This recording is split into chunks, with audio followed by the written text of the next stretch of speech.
Welcome back to the channel. Don't forget to like, share, and subscribe my channel.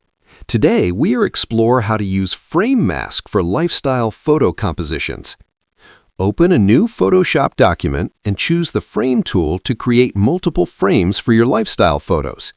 Drag your lifestyle photos into each frame, adjusting scale and positioning to maintain natural focus. Use overlapping frames or varied sizes to create a dynamic storytelling effect. Optionally, apply subtle layer masks or blending modes for a cohesive look. Group frames logically to keep your composition organized. Experiment with adding text or icons if desired, but avoid clutter to maintain a clean visual.